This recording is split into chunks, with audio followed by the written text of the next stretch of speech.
साथियों नमस्कार।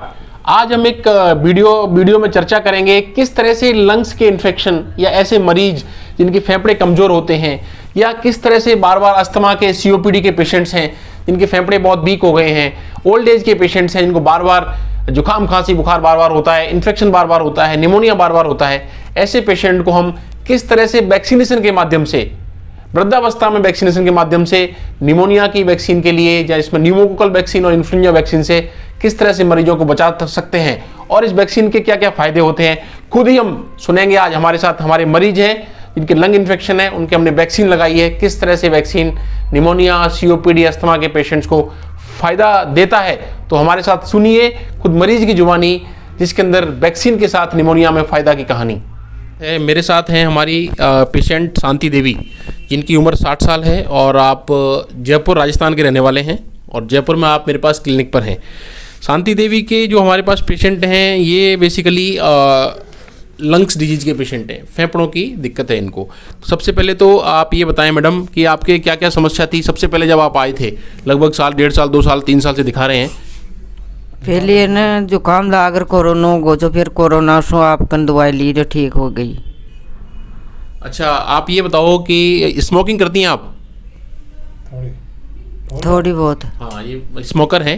चूल्हे पर काम किया हुआ है आपने? हाँ, चूल्हा पर करे। चूल्हे पर काम किया हुआ है पहले, आजकल तो उज्ज्वला योजना आ गई है तो गैस है इनके पास, पर पहले चूल्हे पर काम किया हुआ है। हाँ। अच्छा, अभी क्या क्या दिक्कत है आपको? अभी तो है ना पगाम दर्द हो रही है, पेट भारी भारी हो रहे है, मच्छर भारी भारी हो रहे है। अच्छा, आप मुझे ये बताओ सांस की समस्या कैसी है? सांस की तो ठीक है पर है ना पेट आप रो रहा है।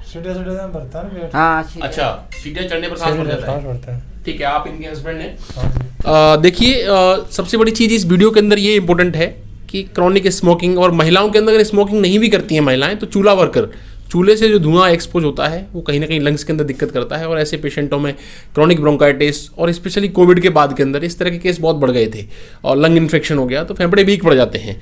मेरा यहाँ इस वीडियो का मतलब सबसे इम्पोर्टेंट ये है कि जो पेशेंट्स जिस तरह से लंबे अस्थमा के या फेफड़ों के डिजीज़ के लोग हैं उनके अंदर बार बार खांसी जुकाम की समस्या रहती है, बार बार लंग इन्फेक्शन का काम रहता है, निमोनिया की दिक्कत रहती है, उन पेशेंटों को हम वैक्सीनेशन का प्लान करते हैं। जैसे शांति देवी जी के भी हमने वैक्सीन लगाए थे। वैक्सीन लगे थे आपने? हाँ, वैक्सीन और न्यूमोकोकल 2 लगे। उस वैक्सीन के बाद में कुछ बदलाव तो आपको दिखा था? हाँ, आराम आया उसके बाद। उससे पहले इनको बार बार खांसी जुकाम होता था, काशी जुकाम कहीं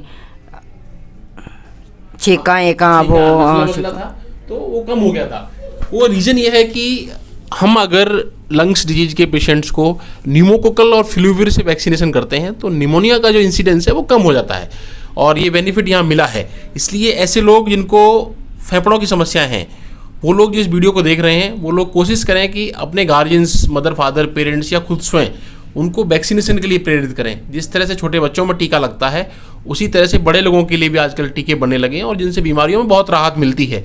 तो साथियों ध्यान रखें कि आपके घर परिवार के अंदर अगर कोई ऐसे व्यक्ति हैं जिनकी उम्र 60 साल से ज़्यादा है या फिर जिनको कोई लंबी बीमारी, चाहे वो लंग्स की बीमारी हो, डायबिटीज़ हो, किडनी की समस्या हो, फेफड़ों की समस्या हो, हार्ट की समस्या हो, कैंसर की समस्या हो या ओल्ड एज है और भी कोई डिजीज़ है जिनमें इम्यूनिटी कम हो रही है कहीं ना कहीं बॉडी की, उस तरह के लोगों को निमोनिया से बचाने के लिए, नज़ले से बचाने के लिए हम वैक्सीनेशन का प्रयोग कर सकते हैं और ये वैक्सीनेशन बहुत लाभकारी होता है। वैक्सीनेशन की कॉस्टिंग बहुत ज़्यादा नहीं है। देखिए, आप न्यूमोकोकल वैक्सीन तो 5 साल में एक बार लगाना है आपको, जो 2000 रुपये के आसपास वैक्सीन लगता है। फ्लूविर आपका लगभग 2000 रुपये के आसपास लगता है, वो साल में एक बार लगाना है। तो मुझे लगता है कि ये कॉस्ट कोई बहुत अधिक नहीं है। इससे हम बार बार निमोनिया से बच सकते हैं, शारीरिक नुकसान से बचते हैं और कहीं ना कहीं दवाइयों का वर्णन और शारीरिक सुरक्षा तो मिलती है। नमस्कार, धन्यवाद। मैं doctor Ramkesh Singh Parmar, consultant internal medicine, Jaipur, Rajasthan.